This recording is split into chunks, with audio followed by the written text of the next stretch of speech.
Welcome back, listeners, to the Nice to Meet You podcast. This is season 3. It's continuing, and I'm your host, Lynette.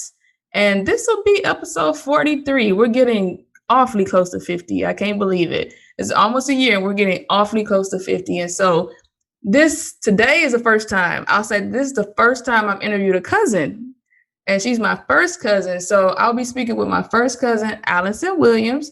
She was born and raised in St. Louis. She graduated from Lutheran High School North. Let me get it right. Lutheran High School North. She is currently working with the police department as a coordinator for the report writing unit. Wow.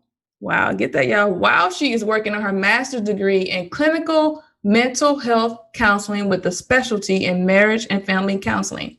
She is a survivor of breast cancer for the past 4 years. She is a mother to her 7-year-old son. She enjoys writing Christian romance books, eating good, get that in there, and traveling with family. Join in with me in welcoming my cousin, Allison, to the Nice to Meet You podcast. I thank you so much for taking time out of your day to speak with us. No problem. Thanks so much for the invitation. Should be nice and fun. Oh, most definitely. But you have...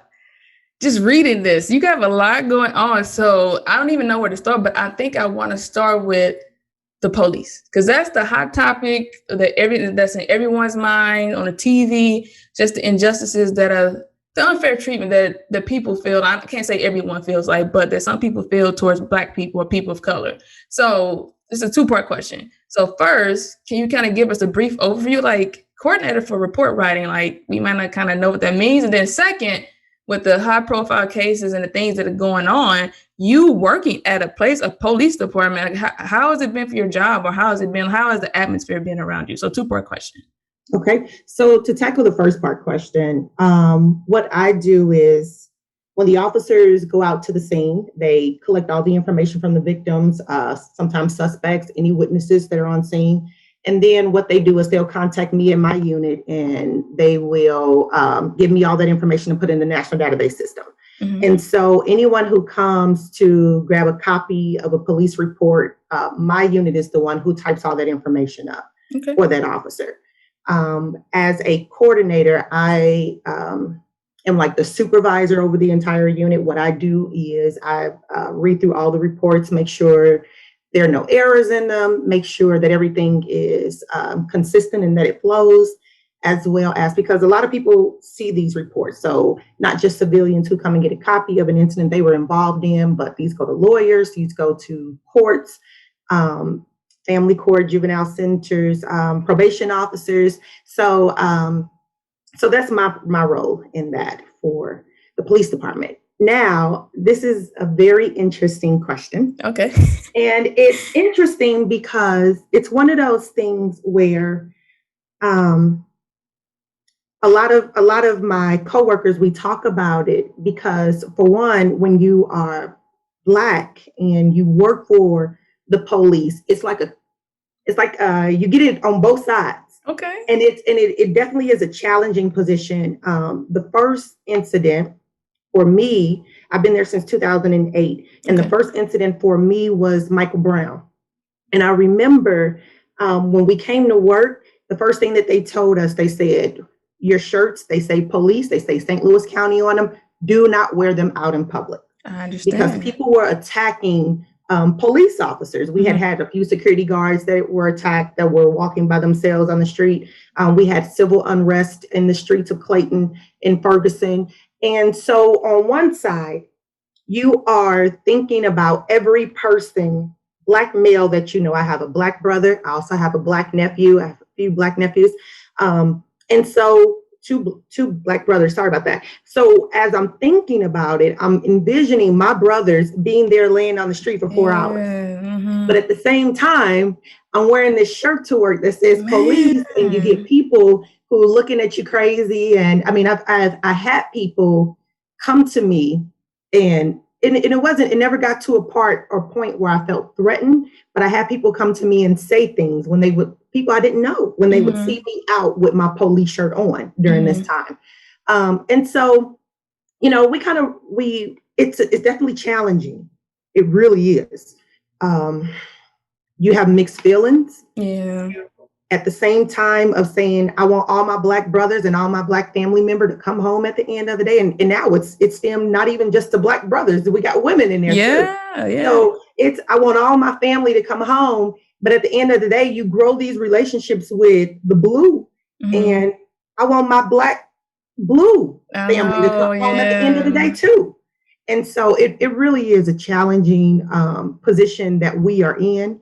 No one knows it better than us who are in the middle of both sides. I mean, you get into arguments with family and friends on both sides during these types of situations because of course, everybody has an opinion. Everybody feels like, oh, well, police, they should be doing this and they should be training. They should be, and it's so much that civilians say. And then police are saying, well, when we approach, then do this. And it's like, well, what happens when everybody does what they're supposed to and it still doesn't turn out right, So it's really challenging. So did you find yourself maybe second guessing, like, should I leave this job? Did it ever get to that point where, like, in your head, it's like, did you ever feel like I'm turning my back on my community? Like it's like, I hear the struggle. Like you said, like I'm over here and I'm over here. So did it ever get so much that I'm like, I'm just gonna leave, or was it ever at that point? Never. I got a child to raise. No, not like. I mean, like going to a different like job or whatever because of the stress and all the extra things that came with it. And not really for me. And not really for me. And I want to kind of watch how I say this, only because for me, mine is. It's so weird. Mine is a means to an end for right now, until this was an amazing job position for me when I got out of college to be able to do something. It was not necessarily a career choice. Okay. And so it has just turned into a position where I've been here longer. So my loyalty to the police department, while I love the men and women who serve in it, and there's a great amount of respect for them, my loyalty was never the same as an actual police officer, where they're like, I'm putting my life on the line. So for me, the job, it never crossed my mind about maybe I should leave. It never did. I think for one thing, it kind of puts you in a position to say, we probably need more people in the police department who, are sensible, who can affect change. And so I think a lot of people, because you get that a lot of times from family, family will say, one bad apple spoils the whole thing, And so if you know that Officer Joe is bad and you see it and nothing happens and he stays on the force, then you're just as bad. So I've heard it all. But for those who stay, it is generally, the circle that I run with is generally those who want to affect change. Okay. Yeah. Okay, I can understand that. So speaking of like school and master's degree, while you're working, are you working full time? I am working full time, and I forgot to put in there, I'm working in the ministry too. I'm over a department of ministry. When I tell you my time is, so yes, I'm getting my master's degree. But how do you have time? A 7-year-old son, right? And then I see the dog right before we got the dog. And so what, first, like, how do you find time to do all that? And then on top of that, mental health counseling, like, wow, specialty area, marriage and family counseling, like, how did that all come about? Well, this was something that I've always wanted to do. I used to want to be a psychiatrist. And then, like I said, I work in the ministry. So I work with young people in the ministry. I'm over the youth department. And I started off there when I was maybe 23, 25, somewhere in there. And seeing the need from kids who would come to you, and our church is located in Washington Park, Illinois. And if anybody knows anything about Washington Park, every block is a strip club. So in every block is a dilapidated house. So, having a church centered in that type of community and seeing the need and kids gravitate towards me and say, hey, I'm going through this. Hey, I'm hearing voices. Hey, I feel like committing suicide. I mean, and this was in the church. And Yeah. so hearing kids have those conversations and then me understanding what it was like for me growing up and wanting to have someone to listen to me, I said, I think I can do this. I think I Okay. can be that person who listens and be that person who offers sound good advice to be able to help kids through their journey, their transition. So when did that light bulb, when did it click in your head? When did Allison say this is what I want to do? When did you have that light bulb moment? Um, I think it was probably in college. Like I said, I was going for psychiatry. And then I was like, I got to take research methods. I don't want to do that. So I said, I don't want to do that anymore. And then my counselor said, why don't you do teaching? And so I did took a few courses in teaching. I absolutely loved it. I was doing, spending like my interns at the elementary school and then at the middle school, shadowing a teacher. And I'm like, this is it for me. I'm going to become a teacher. Mm-hmm. And when things kind of fell apart, and I end up leaving the school that I was at, once I returned home, and it was like, okay, so what do you want to do now? Do you still want to continue with teaching? And I had to make the decision and think about it really like, okay, God, I don't really want to teach. Okay. Hey, I'm a teacher. I'm a fit. I'm just playing. I'm not offended. I'm just playing. But what I think that the counselor saw in me and what, God had to show me was the counselor saw the passion for kids, for youth, how good I was with that.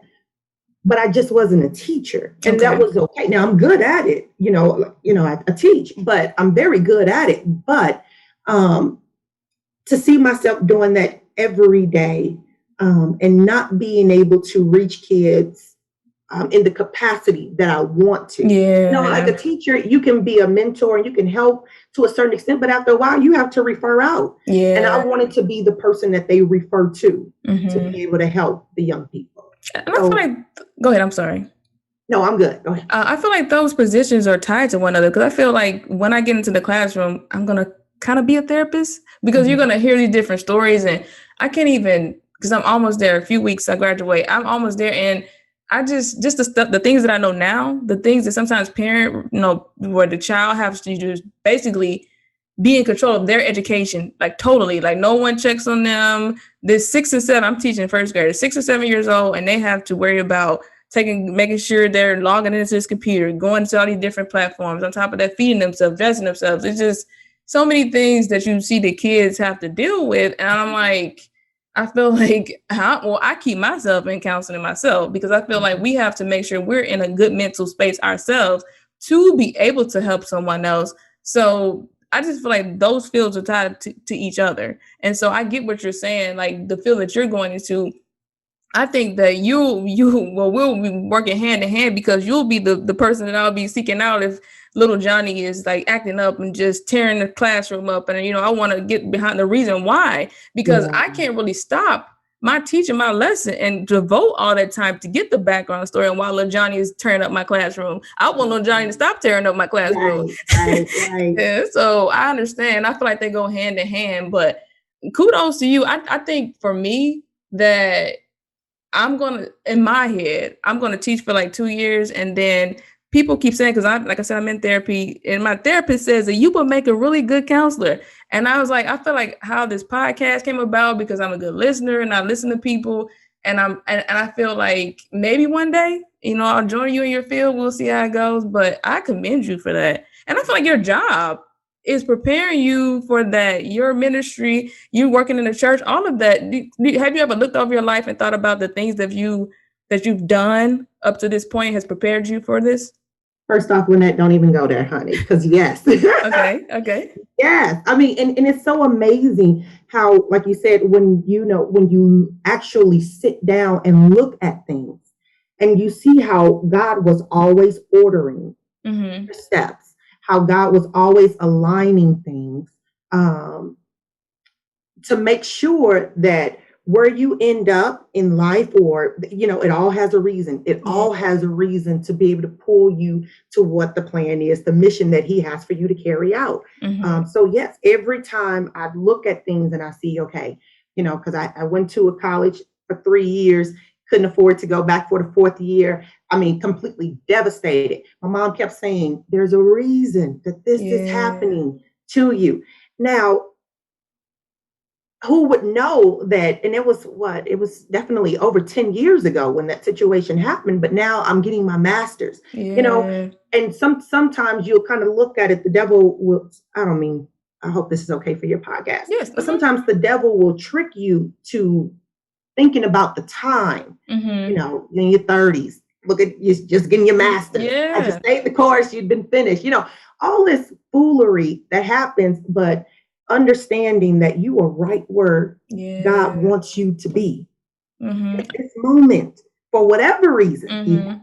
Yeah. I'm glad you said that, because I just was talking to Jane, over the past few days, and saying that me being 38 and me being around 22-year-olds, I'm ashamed to say my age. And I know Alice, I'm trying to work on it. I really am, because I look young. I could blend in, and people think I'm like 28, 30, and I could deal with that. But 38, I'm like, man, could be some of these people's mother. and so it makes me feel some type of way. But I got to know that back then I wasn't ready to be a teacher. I had my issues. I had things I needed to work on. I feel like a lot of things, a lot of hurts and pains that I dealt with, I wouldn't have been the best teacher for those kids, because they're dealing with a lot. And if I would have brought my junk, and I'm not saying I'm perfect, I have arrived, but I felt like I needed to go through certain things so that I can be the best teacher that I could be. Absolutely. And I always say this when I have my prayer, I'm facing my challenges. Lord, you're the one that sits high and looks low. So you see the whole scope of it. I don't. Let me just trust in you, trust in your plan. But because there are a lot of things, like you said, there are a lot of things that he has to work out of us, because had we gotten in these positions then, I know I was a hot mess. Yeah, me too. For me, I was. So had I been in the position of where I want to be at now, or where I'm going to now, then that character would not have been able to keep me there. Yeah. So honey, listen, we're not gonna start that. No. I got a question. This might hit this might step on a few toes. I want to ask this, Allison. Don't take no disrespect. This is me speaking. So can you tell us a little bit more about the genre of Christian romance? Okay, so Christian romance book. Now, I was raised Kojic, Pentecostal. You know how they are. Christian and romance, they don't go together. Like you don't put those two words together. So tell me, what does this mean? Like exactly, what is this genre? Like, what's going on? It's so amazing, because every time I say I want to write Christian romance novels, or I write Christian romance, people go, huh? Because you hear, when you think about romance novels, you think about all the steamy, erotic types of books. And once you read mine, you'll be like, this is nowhere near that. So I tag on the line of romance because it is the mushy gushy fairy tale, has to end well type thing. But at this point, there is none of the other stuff. Okay. So sorry to burst your bubble. Your face just went down. You were like, oh. No. I'm just saying, because I feel like church people think that you don't need romance when you're married. So speak on that. Do you feel like, okay, so I say that playing Jesus will fix or Jesus will work it out when you're trying to, get romantic, get the mood. I'm like, okay, like, what do you feel about that? How Christians just kind of feel like, okay, let's put it in the perspective of like the Lucy show, where her and Desi, like her and Ricky slept in two different beds. That doesn't happen. And I feel like sometimes that we're stuck in the days where, how do you think you make a baby? Like, how do you think that we got here? And so how do you feel about that? Right. I love it. And it's actually one of the things that I want to explore. And I've had someone actually come to me and say that the exact words that married people have romance, Christian people have romance within the confines of marriage, of course. But I definitely want to tap into that. The whole book of Song of Solomon. Have you read it? Exactly. That could be in the same book, seriously. Right, yeah. I've heard. So I think that it's just amazing to be able to express the gift that God gave us. because this was something that he said, everything else we do as unto the Lord. And I mean, and still that the married people at church say that's their worship. But this is those one thing where God says, I'm not in the room. This is between you and your spouse. You all, nothing is off the table. This is between you all. And I think that there's something beautiful about that. The way he looks at that. The relationship of how it makes two people become one. I think those people you're talking about is those religious people. Yeah. But those who have relationships, they understand that it's no different with being one, the Father, Son, and the Holy Spirit being one. You and your wife are one. It's no different. It's a way of worship. Yeah. So to answer your question, I kind of went to ramble. But to answer your question, I definitely want to tap into that. I do think that now mine is very wholesome. When you're doing Christian writing, and Christian romance is actually a genre. When you're doing it, though, there are certain stipulations that come with it. And so there's only so much, touching and kissing that you can do. I got you. So much. You got to be strategic and creative with the word choice that you use. And because my desire is not to have someone stumbling or feeling some type of way when they get finished reading my book, but I do want to evoke hope and promise in single Christians that, yes, you can read a nice, wholesome Christian book that deals with romance and fairy tale. And when you get finished and you get the message from it, you go out there and find your Boaz or whoever. Yeah. Okay. No, I like that. So do you feel like it's more poetic, kind of like leaves it up to your imagination? It helps you to create the story. Would you say something like that? Yeah. I would say that now, and I have to be careful because, like I said, with Christian romance, there are no sex scenes, and there are no. I don't even allude to it, but now mine is different because my characters aren't married, and so you tie in the desire, you tie in those feelings which are real, which we know are real, but I don't expound on it because it is Christian romance. I got you. We're here now. I got you. I just never heard those. So I had to, ask the question. And so hitting on like a sensitive topic. So your amazing testimony, 4 years, cancer-free breast cancer. Can you, first of all, I commend you. Your strength is amazing to get to this point, just to keep the faith and the strength and trusting God and keeping the faith. I just commend you for that. I want to say that before I go into any question. Can you tell the listeners, and you can share feel free to share what you feel comfortable sharing, your background story, your diagnosis, and how you went through the journey? Okay. So this was before it was before my 30th birthday when I found out, and I was the one who discovered the lump in my breast. And so I went to my gynecologist, had her verify, and she said, yeah, it definitely feels like something there. Why don't we go send you to get a mammogram?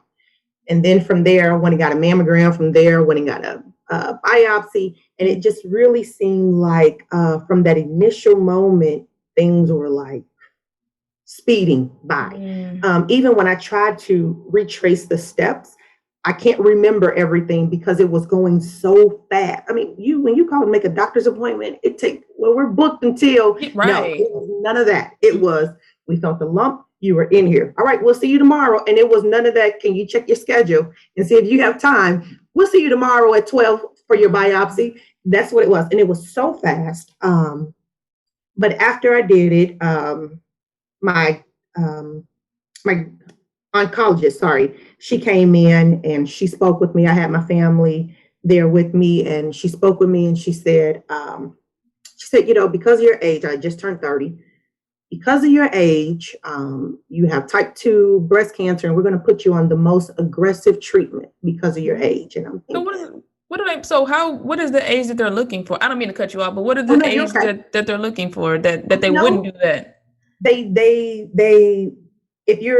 don't start doing mammograms until you're about the age of 40. Okay. And before then, your insurance won't take care of it. Most doctors won't even look at you to do a mammogram before the age of 40. And so it's not uncommon, or it's not rare, but it's just not common for women my age to have, or at that age to have breast cancer. Okay, I got you. So when she told me that, and she's like, well, we're going to go through this aggressive treatment. We're going to do it you're going to take chemotherapy for 8 weeks. And then after that, we're going to give you surgery. We'll remove the mass. And then after that, we're going to do radiation for another 12 weeks, or it might have been 8 to 12 weeks. And so all of this stuff is just spinning through my mind. And I'm like, what in the world? But before I found out in June, I believe it was. I found out in June. My mom had just told us that she had breast cancer in April. Oh, wow. Same year. Jesus. And so when you're sitting there and you're thinking about it, you're like, okay, all right, God, because you have to have those honest talks. All right, God. So my mom has breast cancer. Now, she was a stage 3 at the time. My mom has breast cancer. I'm single with a 3-year-old child, and I have stage 2. Not only that, but I am the support system for my household. Yeah. So thinking about this, I'm like, all right, you're going to have to do whatever you have to do, whatever you're going to say, however you're going to work this out, you got to do it. The funny thing was, though, initially, fear never came in. Now, there were some times where I was concerned because, like I said, I got a 3-year-old child. How am I going to work if I'm doing chemotherapy? Now, you watch the movies, you see people bedridden. And so I'm like, how am I going to take care of my son, go to work, make a living, and go through this entire journey? And so, but the fear was never there. And I remember a sergeant coming in. He came in, he had heard, and he came in, not a sergeant, I'm sorry, a captain. He came in and he had heard my story, and he kind of told me, he just sat down and he gave me a book by Joel Osteen. Okay. And he said, I want you to read this. And then he also told me after that, he said, I'm going to send you a message from Joel Osteen. And to this day, Lynette, I can't find that message. But I listened to that message every single day. And it was so crazy. And Joe was talking about confession, and about how your confessions, how your words will change your situation. And in the message, he talks about his mom, who also had cancer, and how she was healed and delivered from it. So he gave her testimony. So every morning on the way to work, I would listen to Joel Osteen. This one message, faith comes by hearing and hearing and hearing and hearing until faith comes. So I'm listening to this message so that way it could resonate within my spirit. I start taking my treatment, and, jump in anytime if you got a question. I start taking my treatment. And this is why you said, when you said about, when you look back over your life, and even through this journey, it showed me how God had set me up during this entire time. I'm still working full time. So did you have any side effects? Like what are if you could tell the listener, like what is the general that they told you that you would experience? Okay, very good question. Because with chemotherapy, they say that it doesn't affect everybody the same way. When I tell you every side effect that they said I was going to have, I had. Every side effect. So I went from, she said, your hair is going to fall out. She said, you're going to be weak. You're going to be fatigued. You're going to be sick to your stomach. Your appetite is going to lose. You're going to lose your appetite. All of that I felt. Yeah. But, and through the midst of it, though, it was so crazy because I was still able to work. I would have treatment on one day. I would take off for the entire week after treatment. And then by that next Monday, I was ready to go. So was treatment the whole day? Because I get blood work, and inside of my blood work place is a chemo place. And I see people like hooked up. So is it based on your diagnosis, how long you're there, or how does that work? Yes, it is. So for me, because I had the most aggressive part of it, some people, they can do chemo and they take pills and they're done. For me, some people just get a shot, they're done. For me, I was hooked up for 7 hours to different types of medication. And so I maybe had about 4 or 5, I can't remember, maybe about 4 or 5 different medications that I had to take within that time period. But yeah, it'd be about 6 to 7 hours that I was in the hospital hooked up to medication, or Wow. to toxins is what I call them, hooked up to toxins. Did you feel like, this might be a crazy question, radiation, is it like, I don't even know how to ask the question. Do you experience, so with your body taking in the radiation, what does that feel like? I mean, for me, I'm thinking like microwave radiation. I'm thinking like how do you explain? You get my, I don't even know how to ask the question. I'm saying, like, as far as like, how do you give someone radiation? Like, what is that? How can you Radiation explain was it? actually, it's not bad. Now, it probably does a whole bunch of damage to your body. I did not research it at all. But for me, it was just as simple as going into an office, laying down on a table. They're having a machine over my body, targeting the area that was affected. And that went on for, I want to say, maybe 15 minutes. Mm-hmm. They have music playing. They got like this little skylight up top with a picture in it. And, you zone out for 15 minutes and then you're done. You go home. You do it every day. No pain at all. Now, it does cause you do get a little tired from radiation, as well as skin discoloration was the big thing. Okay. But other than that, radiation, it wasn't bad at all. And how long did that go on? You said 8? I want to say 8 to 12 weeks is what I want to say. It might have been less than that, though. So it was just gone after that? Or how did it? Yeah. Well, see, my cancer, with the radiation is kind of like just one of the steps in the process to make sure it's gone. So with mine, the chemo was to really target and hit it. And then the surgery was to take the tumor out completely. And then the radiation was to go in and make sure there were no other cells that were affected by it. Wow. And so so you said your faith never wavered in God. You felt like you were just strong, or? In the beginning. Okay. All right. Okay. In the beginning, that was. And then as time kept going, your body's getting weaker. You're starting to experience a lot more things. And I'm looking at water like, you are the enemy. I don't want you. Mm-hmm. You want to hang out with family, and I got nosebleeds nobody told me about. And these weren't just nosebleeds. They were like lasting for an hour, at least an hour. And, both sides were coming. And I was like, what's going on?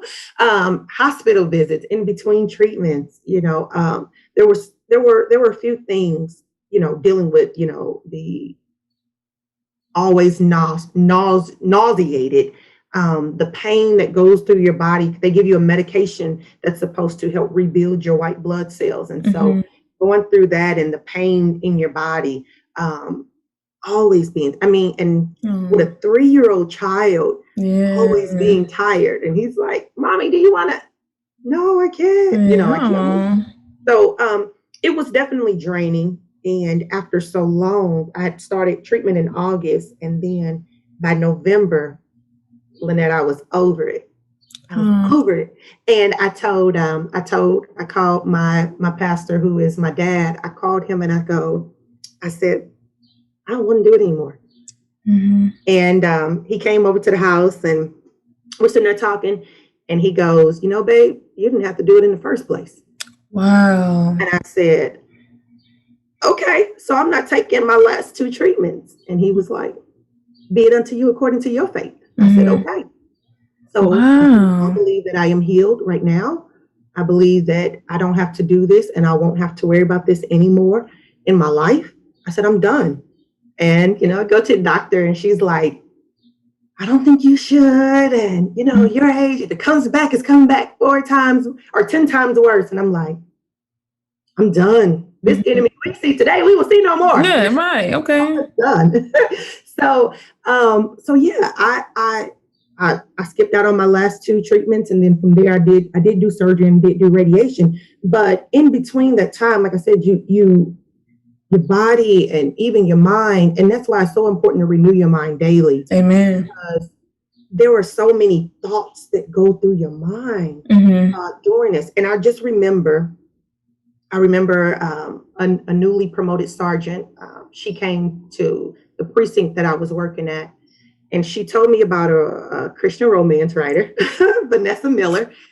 And I had read her book. I'd never seen this lady before, and actually, the Latter Rain series is what it was. So I'm reading this book, and in the story, this lady, she loses her husband, and she goes into like this depressed mode. Mm-hmm. And there's a scene where it comes in where angels are actually talking to themselves, to each other, during spiritual warfare, while they're fighting off demons on her behalf.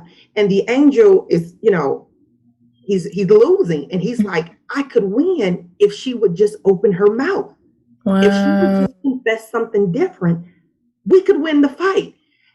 And when I tell you, Lynette, that was like a turning point, because I can't even tell you when things started to change for me. I just know gradually my faith started to,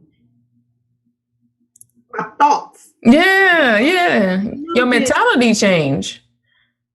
So after I read that, I was just like, you got to open your mouth. Yeah. You got to speak something else. Or you are going to be healed of cancer and die still. And I said, oh God, I can't do this. Yeah. I got a child to live for. So after that was what it was for me. It turned around. So I can't say, and I don't want anybody who's going to watch this to think that, oh no, she didn't go through a season. She didn't go through a period. She went through that, all of that happy. No, that was not the case. My faith started out strong. I was in it to win it. And then after a while, like I said, your body starts talking to you. Your mind starts talking to you. That pain, that fatigue, it's that sickness, it gets to you. But if during the storm, and I know that now, if during the storm you can hold fast to your confession, you'll be okay. And understanding that, knowing that in the end you still win, and keeping that, no matter what I go through, no matter what this looks like, in the end, I still win. Yeah. That's the key. They say you turn to the back of the book, we win. That's what they say. And so I admire, because I know for me, I'm sitting here thinking, I don't know if these thoughts went through your head, but I would be saying, why me, God? Like, why? Not saying that I wish on anyone else, but why me? I'm 30. I just turned 30, just before you turn 30, and like I got this 3-year-old son. He needs me. And why me? I mean, I know that would have been a question. Was that ever in your head, like, why me? I didn't necessarily think why me.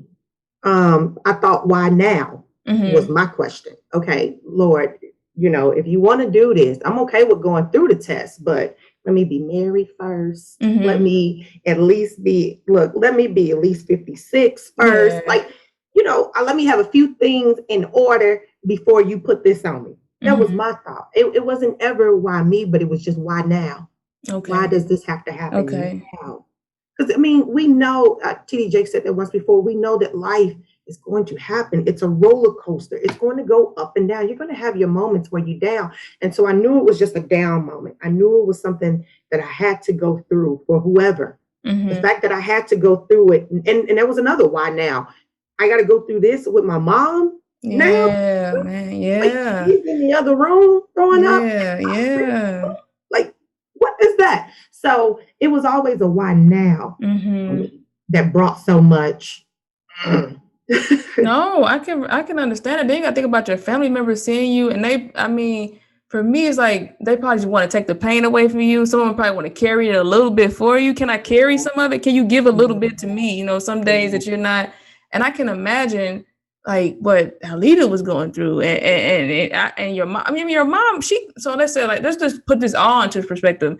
She probably wants to be there more for you than she can be but she's going through herself. So like, I can't even lean on her. It's like we can. I'm just trying to wrap my head around it. It's a lot. Yeah. It was definitely challenging for our family. My mom, and when she gave her testimony at church, that was one of the things she had said. She had never shared it with me. My mom, she wasn't a talker, but she shared at church that one of her biggest hangups or challenges was while she was going through her journey, she went to cancer treatment of Chicago, Cancer Center of America in Chicago. And so she would go away for her treatments. And it was so challenging because I'm here in St. Louis doing my treatments and she's there and she's like, now she had the why, Lord, why are you doing this to my baby? And I'm doing it, so she had that feeling. And and my sister too, that one right there, she's such a big baby and sensitive. And so for her, it definitely was challenging as well. Then your son, he's 3. He can't understand. I'm sure he's probably like, what? Right. Like, what? I don't even understand. Like you said, he just wants to play. And I'm like, why can't my mom play with me? Like every other, just play with me. And I'm sure in his mind, he probably couldn't wrap his mind around what was going on with you. Yeah. At all. And I would have to with it, the fatigue never leaves. Now the sickness will leave. Mm-hmm. The fatigue never leaves. And so I would have to, when my taste came back and when I had a little bit more energy than normal, when the pain was away, I would have to use those 4 days before my next treatment and say, we are going somewhere to do something with him, So I had to make the most of it during that time period, because you're right. He didn't know, and it wasn't his fault. Yeah, he just wants to be 3, have him out. And so speaking of that, so leading into my last 2 questions, what does it mean to be a mother? Like, what is it? How have you grown? What do you know more about yourself? Just speak about what being a mother means to you. Listen, motherhood is so amazing.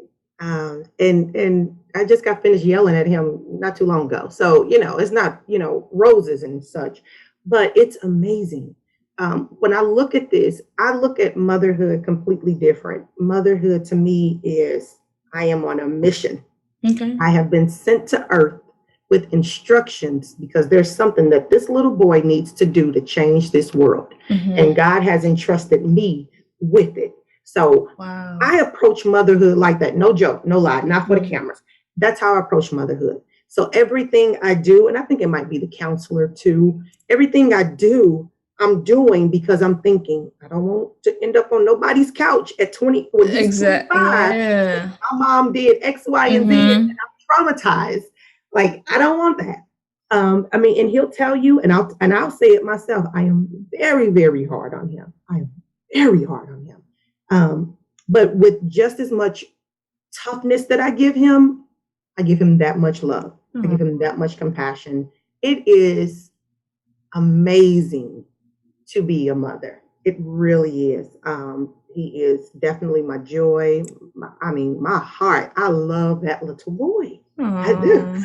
And he's a cutie. I'm sorry. He might not cutie, but he's handsome. He's adorable. Yeah. No, but thank you so much for being vulnerable. Because a lot of people, just to tell it, thank you for having the courage to get on to share your story, because we don't know who's out here listening that needed to hear your story, to say that you made it, I can make it too. And I appreciate you for having the courage, for having the strength to come on and share your story with us. And you're a strong woman. I don't know if anyone ever told you I'll tell you today that you're a strong, amazing, intelligent, powerful woman. And I thank you. I'm glad that you're my cousin. And I truly, truly appreciate you for coming on to my show today.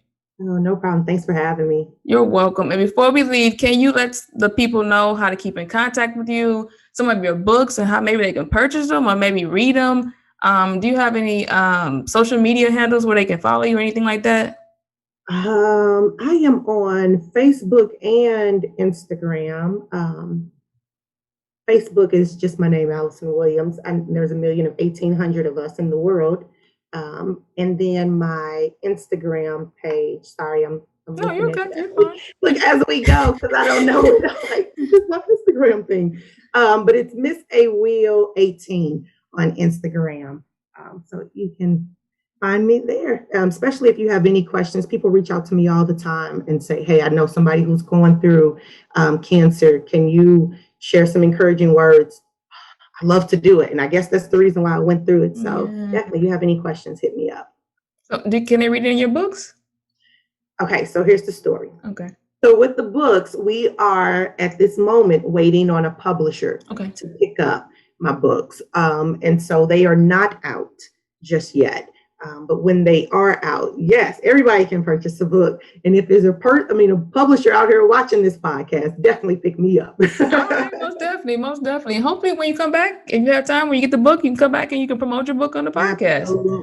Absolutely, that'd be great. All right, but before we close it out, do you have a scripture or just a word that you want to leave to say that, Allison, maybe your favorite scripture or favorite quote or anything you want to share with the listeners? I do. Oh man. Here it is. So my favorite scripture now is Psalms 46:5. And this is more for girls, but guys, you can insert your name in it, but it just says, if God is within her, she will not fail. And just knowing that no matter what you go through in life, no matter what you're up against, no matter what people called you, what people walked away, what people have said about you, no matter what happens to you in life, that as long as God is within you, you will not fail. No matter what your circumstances look like right now, you will not fail. And I believe it. You said that with confidence. So I believe what you're saying. I know you're quoting the scripture, but the way you said it like you believe it. We can say a bunch of things, but to say it like you believe it, people receive it better. And so I feel like you said it like you believe it. So again, thank you for coming on the show. As you all know, I can't leave you without quoting my favorite scripture found in Jeremiah 29:11. For I know the thoughts I think towards you, saith the Lord, thoughts of peace and not of evil, to give you an expected end. God's going to bring us to our expected end, you and me. So until next time, nice to meet you. Let's go.